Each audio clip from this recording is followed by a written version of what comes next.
He stood on the same corner every day, just a black man with an old soup cart and a quiet gaze. Some laughed, some mocked, most just walked past him without a word. But on the coldest night of the year when everyone else stayed home, he showed up, and what he did next no one saw coming. Stay with the story till the end, because the man they laughed at may teach you more about humanity than anyone else ever has.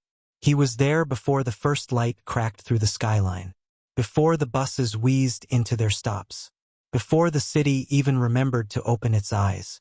Every morning, without fail, he'd roll that old cart onto the same square of pavement near the corner of 8th and Loring. The wheels creaked, always one a little off-center, and the legs wobbled like they might give out under the weight of the pots stacked carefully on top. But they never did. Neither did he. The man never wore a sign, never put up prices, never shouted at passers-by or rang a bell like the others who sold hot dogs or pretzels just a few blocks down. He didn't even play music from a speaker. He just showed up, same coat, same cap, same cart, moving with a rhythm that belonged only to him. Like he wasn't there to compete. Like he wasn't there to be noticed. Like he just was. Most people didn't know his name. They called him Soup Man. If they called him anything at all. A few just nodded as they passed, not out of kindness, but out of habit. Like you nod at an old lamppost that's always been there. Like you wave at the tree in front of your building, not because you're grateful for it, but because it's part of the scenery. The man became background until someone wanted to laugh. People laughed more often than you'd think. Not with cruelty at first, just confusion.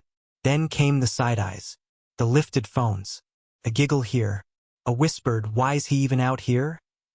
There. Some would mock the smell. Others would say the cart looked unsanitary. "There's no health code sticker," someone once remarked. "Where's his license?" another added. But no one ever asked him directly. They just assumed, judged, walked away. He didn't respond, never flinched, never fought back. He'd simply ladle a slow scoop from his biggest pot and pour it into a paper cup, steam curling gently into the morning air.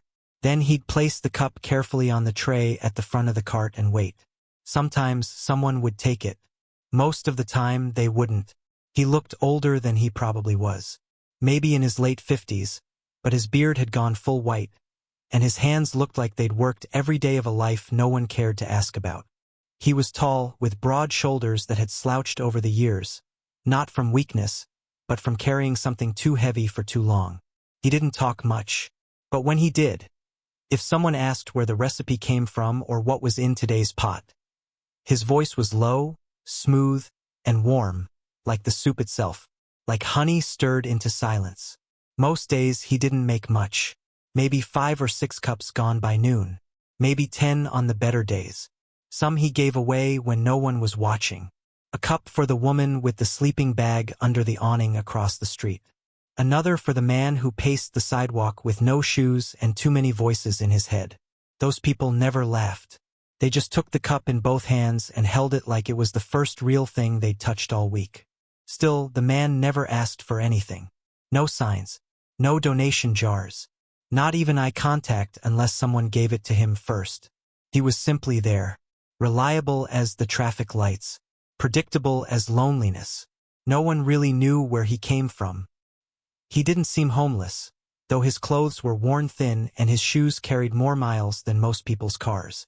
He didn't talk about his past, didn't seem to belong to anyone. No family ever came to see him. No one ever called his name. But each morning the same steps, the same motion. Unlock the cart, lift the pots, stir slowly, and wait. People often passed him on their way to something shinier. Coffee shops, fancy brunch spots, clean bakeries with exposed brick walls and neon signs that said things like, "But first, espresso." They didn't notice that his soup smelled better. They didn't realize that the broth simmering on his cart carried more soul than anything on the overpriced menu down the block. And yet they laughed. Laughed because they didn't understand. Laughed because he didn't advertise. Laughed because it was easier than asking, "Why is he here every single day?"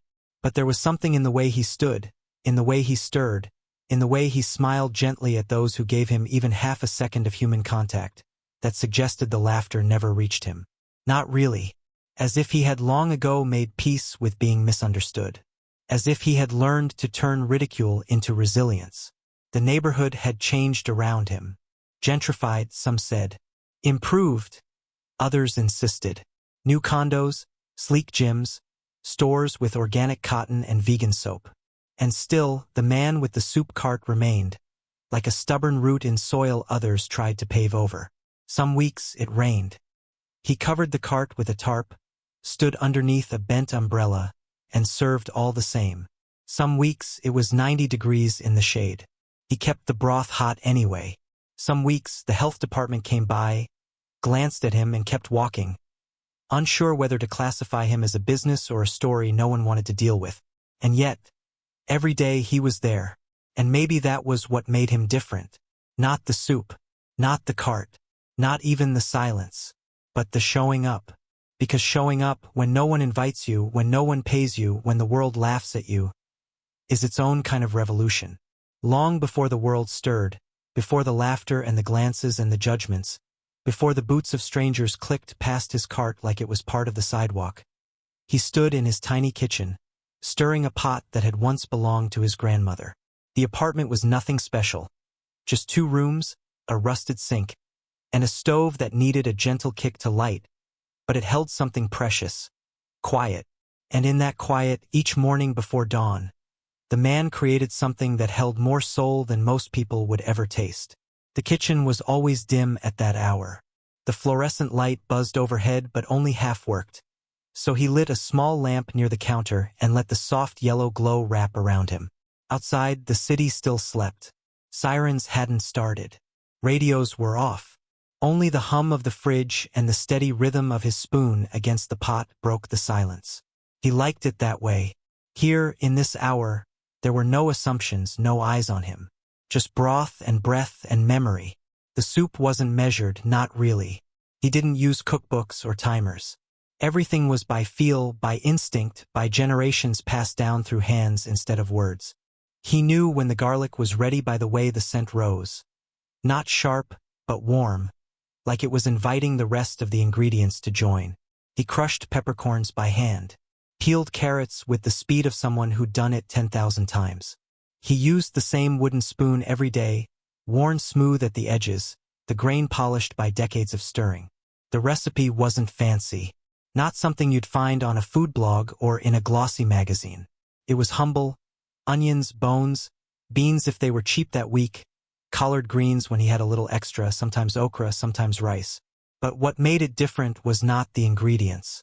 It was the intention, the way he tasted every ladle, not for salt but for feeling. The way he leaned in close to the steam like it carried a message from somewhere far away. He'd learned it all in his grandmother's kitchen. Mississippi, 1969. The house with the warped floorboards and the windows that wouldn't close right. She wore aprons that didn't match and sang gospel while she cooked.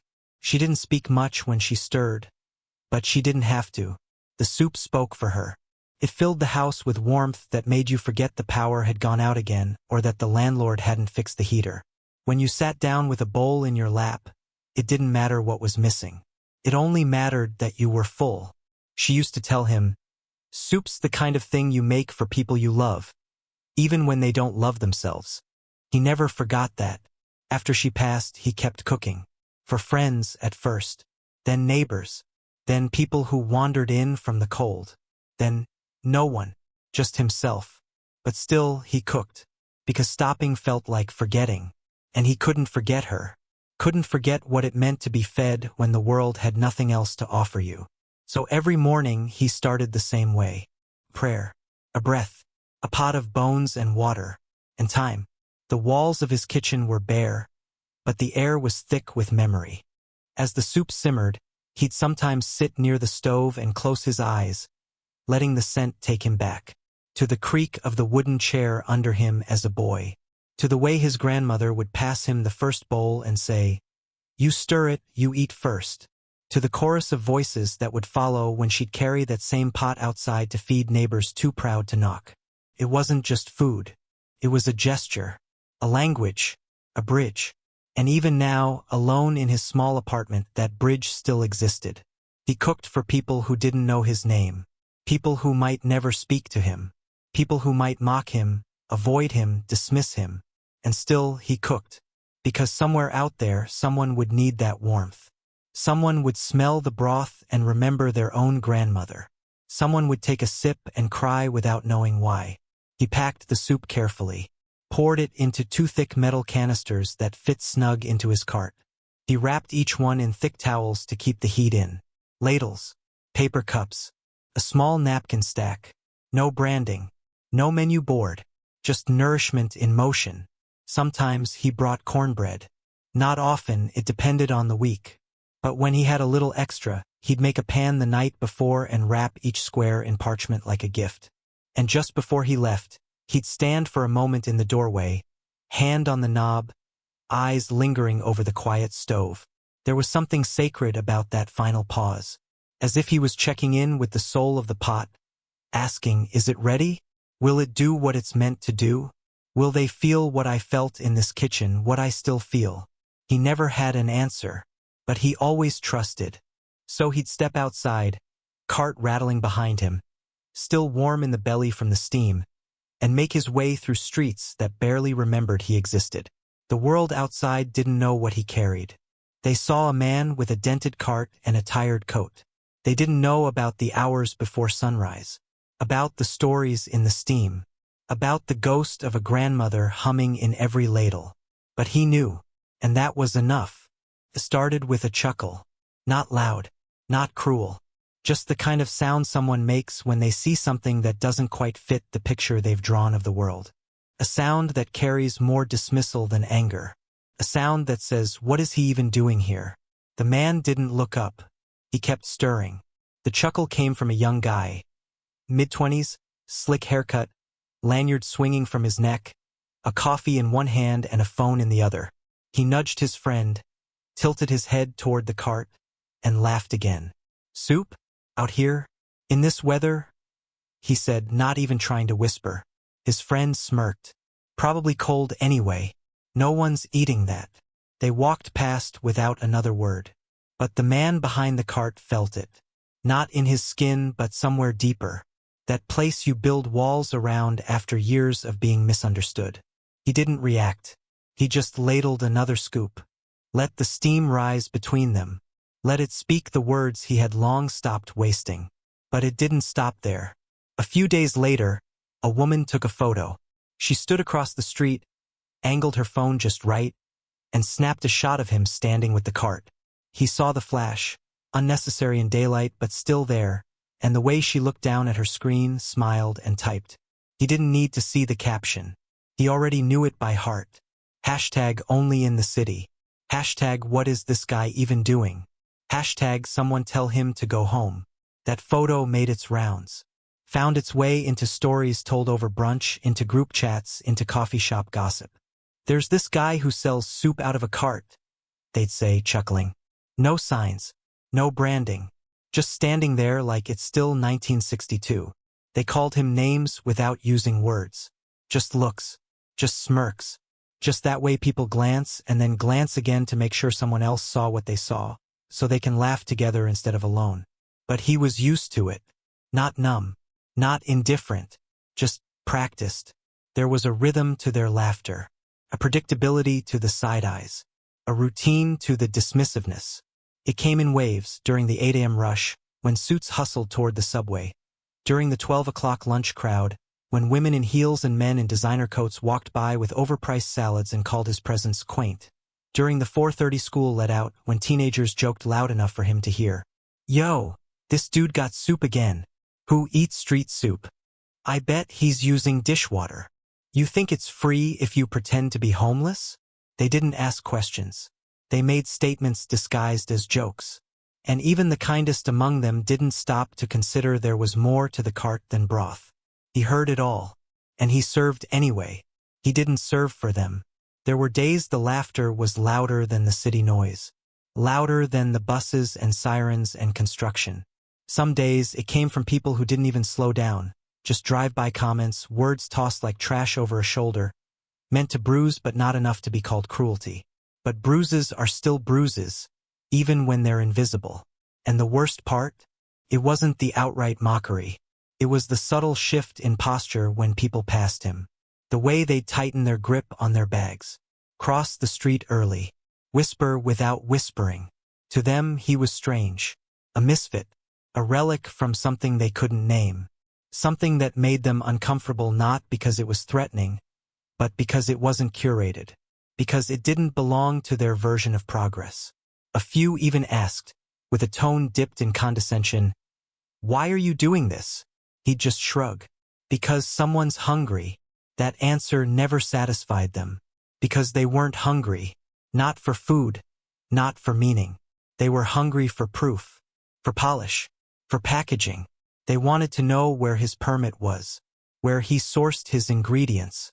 What his business model looked like.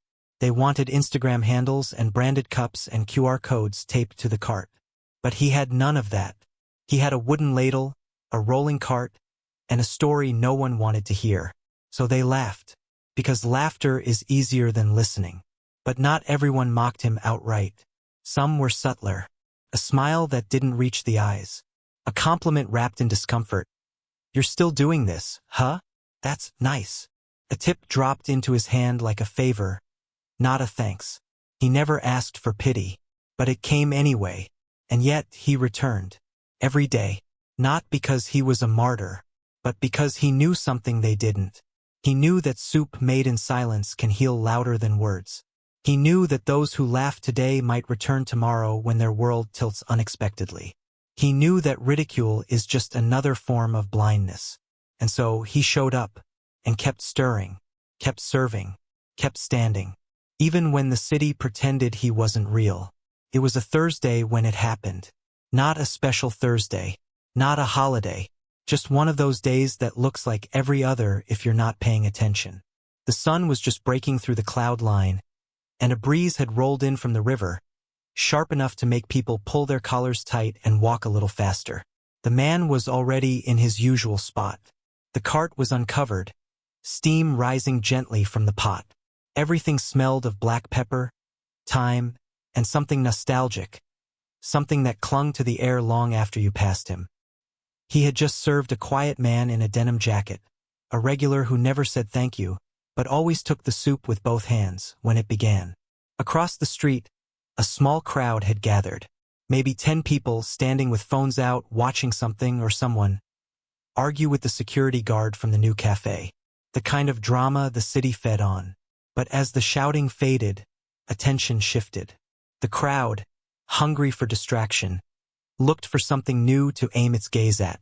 And there he was, one man. Young, confident, dressed like someone who always had a mic in his hand even when he didn't. Broke off from the group and crossed toward the cart. His steps weren't aggressive. They were calculated, like a comedian approaching the stage. Like he'd already rehearsed the joke and just needed the punchline. "Hey, uncle," he called out, loud enough to draw attention. "You still out here with the pot of mystery?" The man didn't look up.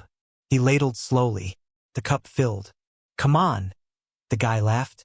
"Tell me you got a permit or something. You know this ain't legal, right?" People across the street turned their heads. A few phones came up. One woman near the cafe giggled into her palm. The man at the cart kept ladling, his back straight, his face unreadable. "You serving rats in there? Or is that just the flavor?" The guy went on, smiling like he'd just delivered a killer line. Still no response. "You can't be serious with this." The man pressed, now louder. "Standing out here like the soup prophet. Like anyone asked for this. That should have been the moment. The moment someone raised their voice. The moment a confrontation sparked. The moment tempers flared and someone said something they couldn't take back. But it wasn't. Instead, the man finished pouring the cup, set it down gently on the edge of the cart and looked up. Not with anger. Not with shame. Just calm. "It's hot," he said simply, and nodded toward the cup. The young man blinked, caught off guard by the invitation. For a second, he didn't know what to say. He laughed again, but softer now. Less sure. The moment he tried to craft mockery for an audience was falling flat. "You serious?" he asked. The man didn't answer. He just pushed the cup a little closer. There was no drama in the gesture. No heat. Just warmth. Quiet, unapologetic warmth. Eventually, the guy scoffed, muttered something under his breath, and walked away. The man turned back to the pot. The phones lowered. The moment passed, and no one clapped, but someone watched. She was standing just inside the entrance of the community college down the block. Mid-40s, coat buttoned to her chin. A math teacher on her break. She'd walked by the cart 100 times, never stopping, never laughing but never noticing either. But something about the way the man had handled himself, silent, sure, unshaken, held her attention. That afternoon, she came by and asked for a cup. "Smells like my grandmother's kitchen," she said quietly. He just nodded and handed it to her. The soup was warm, spicy, gentle. She came back 2 days later. Then again. And soon she was telling others, not loudly, but with the kind of reverence reserved for secrets too beautiful to shout. All because he hadn't clapped back. Because he chose dignity instead of defense. Because he understood something most people don't. The loudest person in the room rarely wins. The one who keeps showing up even after being laughed at, does. It wasn't the first time he'd been mocked. It wouldn't be the last. But each time he chose the same thing, to let the soup speak for him. He knew something the world kept trying to forget. That rage may feel powerful, but restraint is where real strength lives. And in that small, quiet moment, with steam rising and insults falling, he gave more than a cup of soup.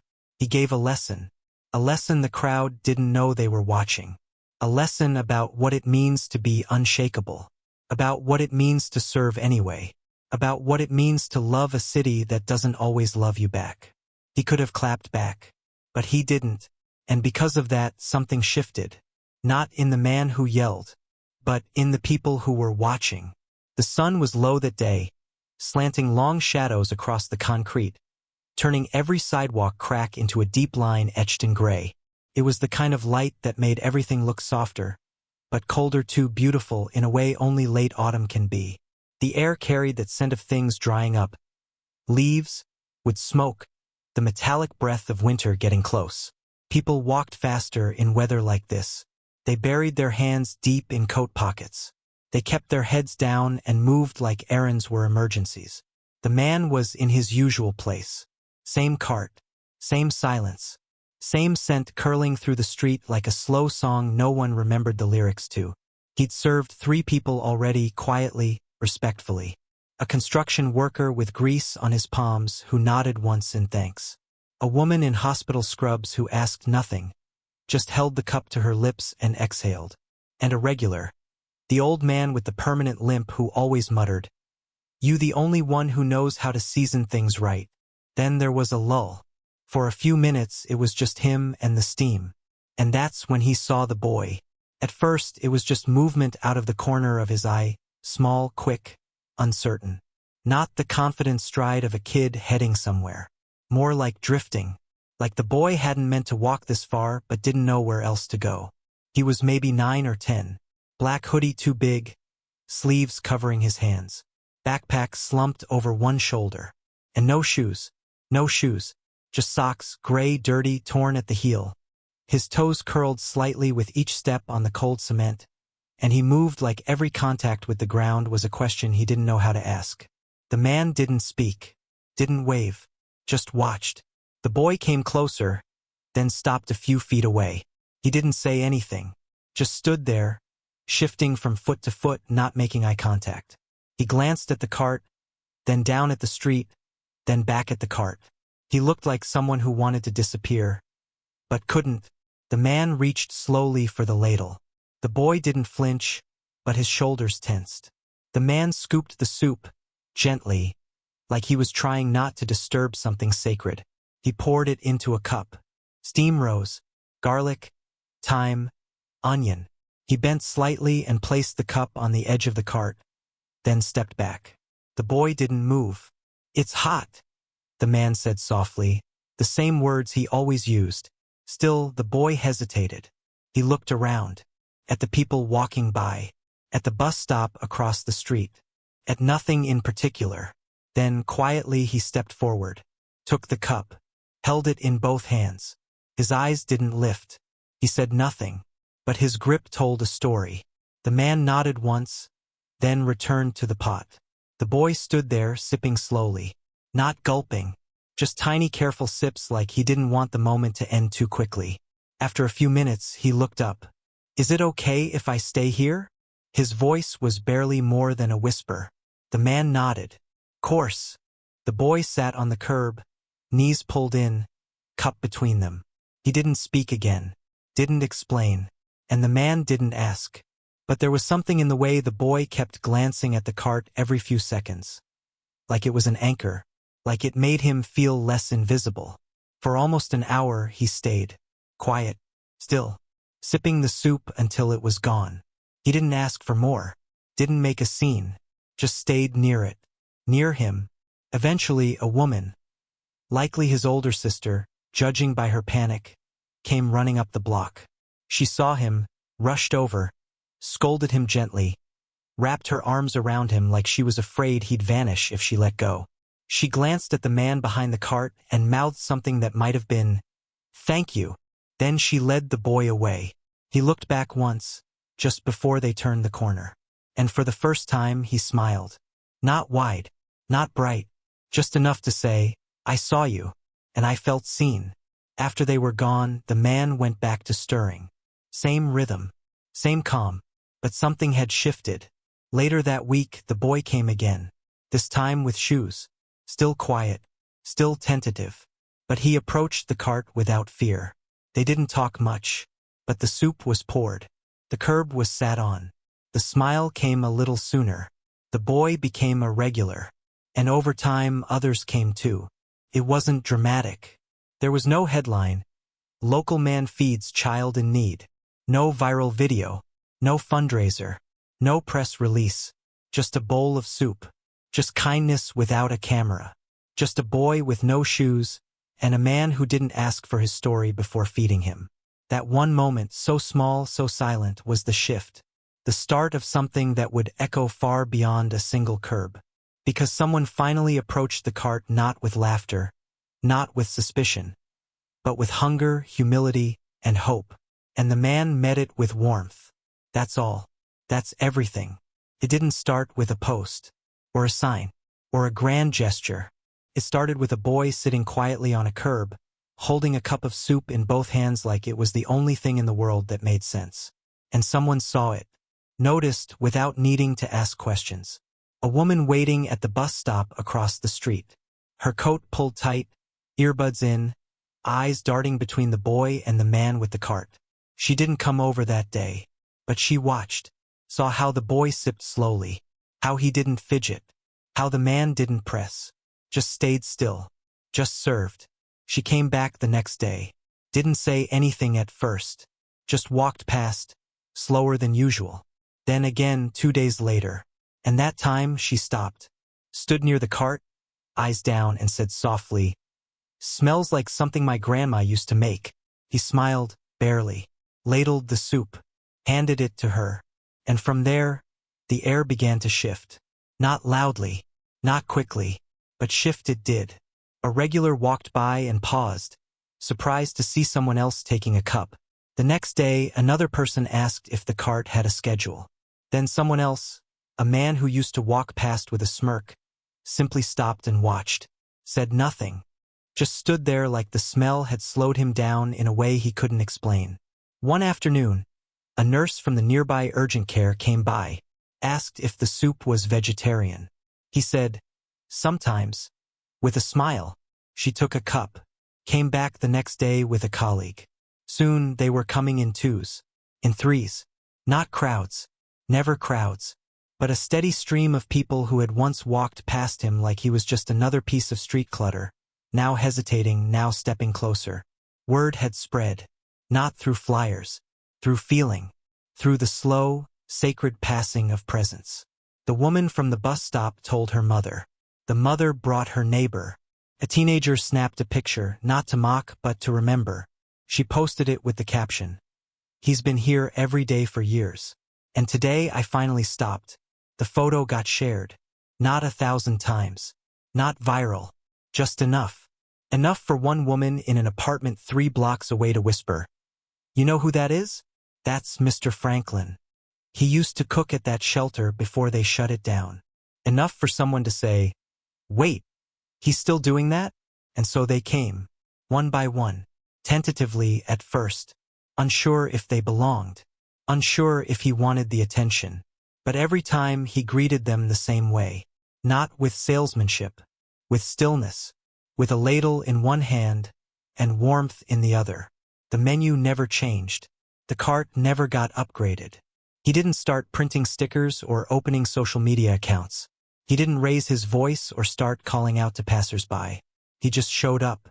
And that consistency, unwavering, unsponsored, unshakable, became its own kind of invitation. There was no fanfare, no grand opening, just trust being built spoon by spoon. And as the word spread, so did something else. Softness. From people who'd once laughed. From those who'd once crossed the street to avoid him. Now they slowed down. Some still didn't stop. But they looked. And in a city built on speed and suspicion, looking was no small thing. Even the local bodega owner, who used to scowl when the cart appeared too close to his storefront, started nodding each morning.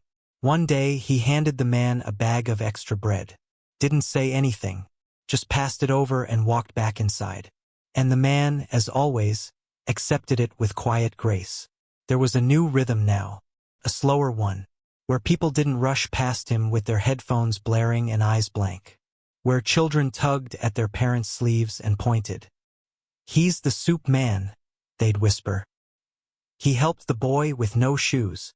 People began to refer to him not as a curiosity, but as a fixture, as part of the neighborhood. Not background, but anchor. He didn't ask for that. He didn't need it, but he received it, gently, humbly. He served everyone the same, whether it was the old man in the camouflage coat who always shook before he took his first sip, or the young woman in office heels who wiped her tears before reaching out for a cup. They were all the same to him. Hungry, not always for food, sometimes for warmth, sometimes for acknowledgement, sometimes for a quiet place to stand where no one asked what they were doing or why they looked so tired. And that's what the cart became. A haven disguised as a soup stand. No sermon, no slogans, just soup. And in a world full of noise, that simplicity became revolutionary.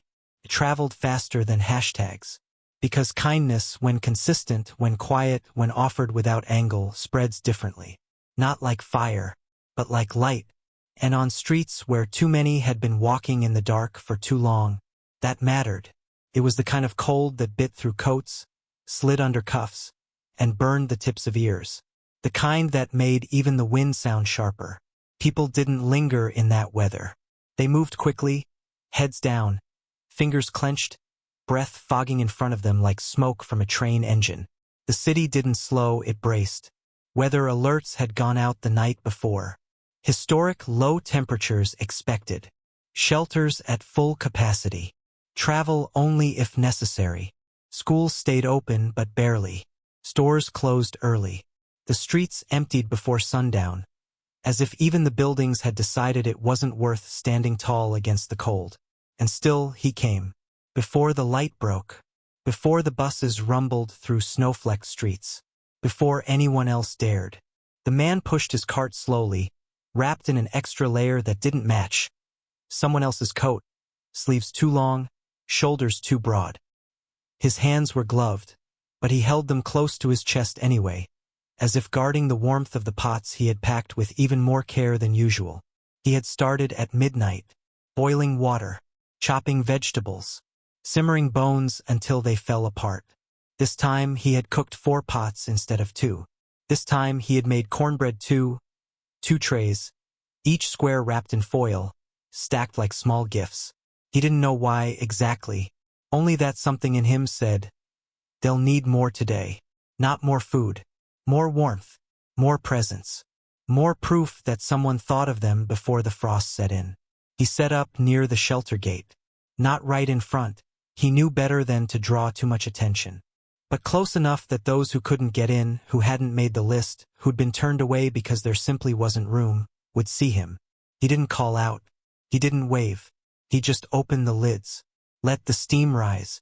Let the smell spread through the frozen air like a slow-moving prayer. First, no one came. Just the hiss of the wind and the echo of distant tires. He ladled one bowl, then another, setting them on the edge of the cart. He waited. And then, from the alley beside the shelter, a figure emerged. Then another. A man in a wool blanket. A woman in a hoodie 4 sizes too big, holding the hand of a girl who couldn't have been older than 6. The man nodded once. They stepped forward. He handed them bowls. No questions.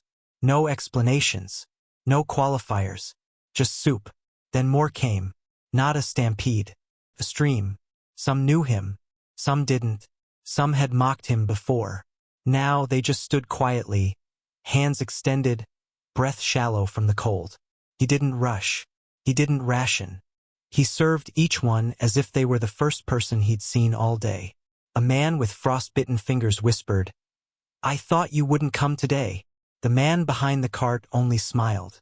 "I never miss a day," he said softly, ladling another scoop. The pots began to empty. He opened the third, then the fourth. The cornbread went fast, warmth in a form you could hold in both hands. People didn't talk much that night. Words felt too fragile. But something hung in the air heavier than the cold. Gratitude, unspoken, but thick. Not the performative kind, the kind that makes your eyes sting when you don't expect it. And still, he kept serving. 30 people, then 40, then a few more. He didn't stop until the last bowl was handed over. He didn't sit, didn't complain. When the final pot scraped empty, he wiped the ladle clean, wrapped it in a cloth, and folded the towel over the lids like closing the final page of a book. A boy approached, shivering, no coat, looked no older than 8. The man handed him his own scarf. No words, just a soft pat on the boy's shoulder. He stayed until the last of them had found a wall to lean against or a space near a grate. Until the girl with the wide eyes fell asleep against her mother's side. Until the last thank you was whispered, not as expectation, but disbelief. And then he packed up. The empty pots, the crumpled foil, the scent still lingering in the frozen air. He walked home slower than usual, feet aching, back sore, but his chest was full, because on the coldest night of the year, he had given something the city didn't know how to name. It wasn't charity. It wasn't service. It wasn't a performance. It was presence. And presence, when everything else feels brittle and forgotten, becomes its own kind of miracle. He didn't tweet about it, didn't call the news. He went home, washed the pots, hung the ladle, set the spoon back in its drawer, and went to bed, alone, but not unseen, because something had shifted again. And the coldest night had made it impossible to laugh at the man with the cart ever again. The cold didn't lift quickly. It hung around, lingering like a guest that didn't know when to leave. The streets stayed brittle, the wind still sharp. But something had shifted, not in the air, but in the people. It wasn't sudden, not dramatic, just noticeable if you were paying attention. On Monday morning, a man in a navy coat who had once called the cart an eyesore stopped walking. Just stood there, for a moment holding his latte in one hand, his phone in the other. His eyes didn't narrow with judgment. This time they softened. He looked at the cart, at the man behind it, and asked, "Were you out here Friday night?" The man nodded. "Even in that storm?" Another nod. The man in the coat didn't speak for a second. Then he looked away and said, almost too quiet to hear, "That's real." He didn't take soup. Not that day. But he came back the next. He didn't ask for a cup. He brought one. Thermal. Double-walled. Clean. Figured it'd keep the heat in longer, he said, not meeting the man's eyes. The man took it. Said thank you. That was all. But it meant everything. Because it wasn't about the cup.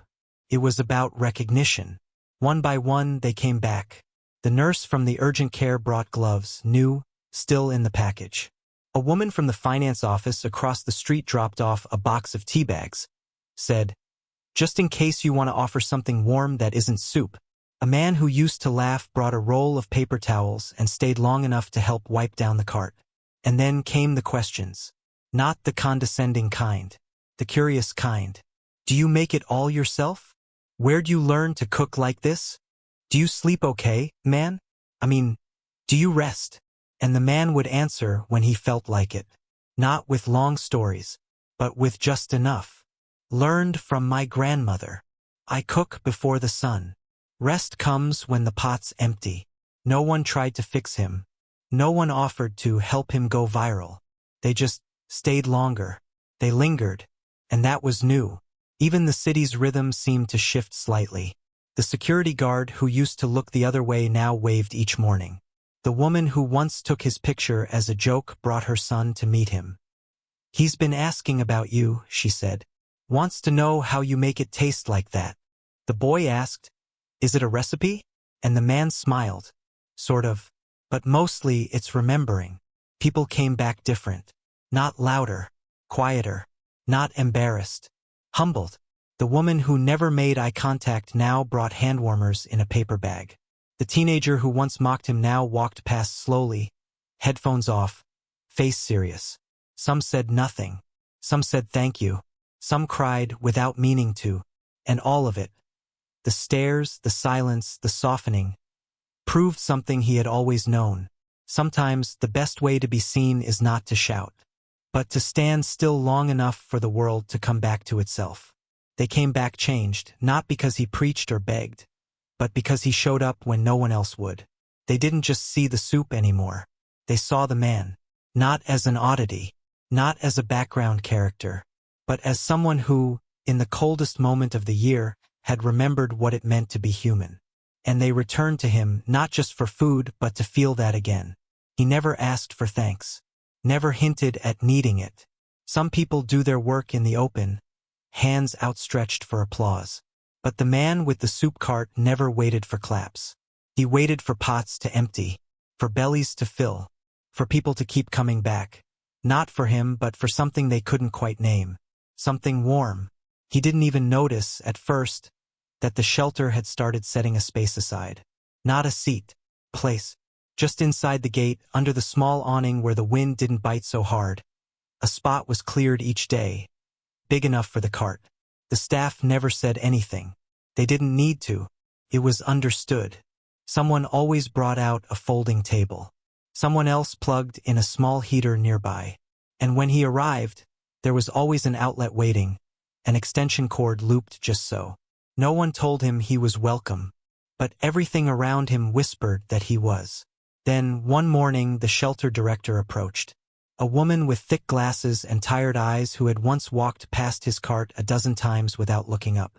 She held a clipboard in one hand, a ceramic mug in the other. "You have a minute?" she asked. He nodded. She led him around the side of the shelter, to a narrow hallway, into a small room that smelled like old paper and new hope. There were 3 people there. 2 staff members and a boy he didn't recognize until he smiled. It was the same boy from the coldest night. Shoes now, jacket, health in his face. The woman gestured toward a plaque on the wall. Wooden, simple, no gold, no lights, but real, carved by hand. It read, "In honor of the man who never stopped showing up, for feeding more than stomachs, for reminding us of dignity." His hands stayed still at his sides. He blinked, once, then again. No words came, and that was okay. They didn't expect him to say anything. One of the staff reached out with a marker. "Would you sign it?" He looked at the pen for a long moment, then reached for it. And beneath the carved lines, in simple block letters, he wrote, "Franklin J. Boone." That was the first time anyone at the shelter had heard his name. The second time came later that week, when someone asked, "Who made the soup today?" And the director replied, "Mr. Boone." Caught on. Quietly, in the way nicknames sometimes fall away to make room for real names. He was no longer Soup Man. He was Franklin. Mr. Boone to some. Franklin to the ones who sat and stayed and shared their stories between spoonfuls. And while he never asked for that plaque, he did stand and look at it for a long time, more than once. Not with pride. With peace. Not because the city knew his name now, but because he never needed them to. He had known who he was all along. And now the city was simply catching up. One day, a little girl approached him near the cart. She was maybe 7, in braids and bright pink gloves. "My mom says you fed her when she had no house," she said. "She said you're the reason she's still here." He looked at the girl, then at her mother standing a few feet behind. They both smiled. He didn't respond with a speech. He just scooped another ladle of soup, handed it over and said, "Extra cornbread today." She laughed. He grinned. The shelter wasn't the only one that changed. The community college nearby invited him to speak to a class. He said no. Instead, he delivered soup to the student lounge that week without announcement. The bodega down the street started keeping a shelf in back labeled, "For Franklin." Broth, beans, onions. He never asked. They just did. One of the local baristas brought him fresh rolls once a week. The man who mocked him years ago became his volunteer on Sundays. Franklin never made a fuss about any of it. He still rolled out the same cart, same pots, same smile. Still started cooking at 4 a.m. Still stirred by memory. Still offered every cup like it mattered. Because it did. To the man who fed everyone, this wasn't a phase. This wasn't a mission.